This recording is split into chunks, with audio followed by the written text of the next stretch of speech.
I don't know if we say shoot for or anybody say shoot for, why Dr. Yunus name come up? I don't understand that.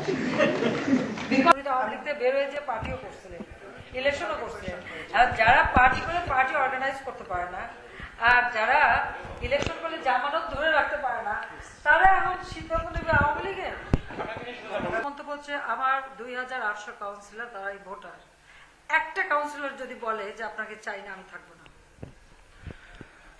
আমার একটা আপনি 6 তারিখ যাচ্ছেন দেশে, 6 তারিখ বলছেন, যারা বলছেন তারা, তাদেরও তো রাজনৈতিক দল, ওই ব্যারিস্টার মনিরুল হোসেন একটা রাজনৈতিক দল করেছিল, একসময় করেছিল ডেমোক্রেটিকলি খন্দকার মোস্তাকের সাথে, সেটাও ফেক থাকে নাই। পরে আরেকটা করেছিল প্রগতিশীল গণতান্ত্রিক শক্তি নামে, যেটা হচ্ছে শাহরিয়ার, উনি যে বঙ্গবন্ধুর হত্যাকারী হিসেবে সাজাপ্রাপ্ত, আর তার সাথে ছিল বজলুল হুদা, সেও সাজাপ্রাপ্ত খুনি আসামি।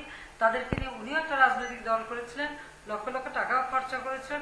ওনার সেই রাজনৈতিক দল কই আর উনি কি সংস্কার করেছেন, সেই জবাবটা দেবেন।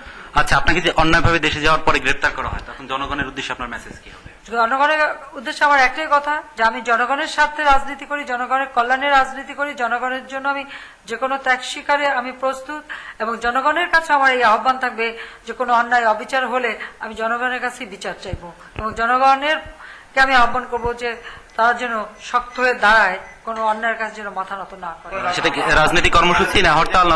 বের করে দেওয়ার জন্য আবার দেওয়া হচ্ছে।